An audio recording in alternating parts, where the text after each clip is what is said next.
Hi friends, PMF foodies ఛానల్కి welcome. ఇవాళ నేను మమ్మీ చేయే ఛాలెంజ్ వచ్చేసి నిమ్మకాయ అనమాట. ఇది చెరవ సగం ముక్క చేసుకొని ఎక్స్ప్రెషన్ చూపించకుండా తినాలి. సగం ముక్కని మన పరిస్థితి ఏందిరా? దీంట్లో ఇంకో చేసి బాగుంటుంది. తీసుకో. నా పెద్దది ఇచ్చింది. పెద్దదేం కాదు, తిను. ఇలా కొరక్కని పెట్టేసుకోవాలి నోట్లో. మొత్తం ఒకసారి పెట్టుకోరా?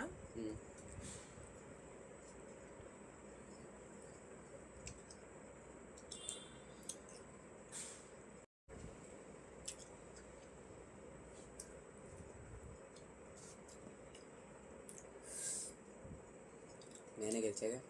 నేనే ఏం చూపించలేదు, రియల్గా ఉంది. మా అమ్మని చూపించేసింది ఎక్స్ప్రెషన్స్ అన్నీ. అంత పుల్లగా ఉంది అది. మా అమ్మ మళ్ళీ అప్పట్లో పడిపోయింది ఇంట్లో కూడా. నేను గెలిచా. మీకు వీడియో నచ్చినట్టయితే లైక్ చేయండి, పిఎంఎఫ్ ఫుడీస్ ఛానల్ సబ్స్క్రైబ్ చేసుకోండి. మా అమ్మ నెక్స్ట్ వీడియోలో గెలిచిద్దాం. ఖచ్చితంగా గెలుస్తా. అది కల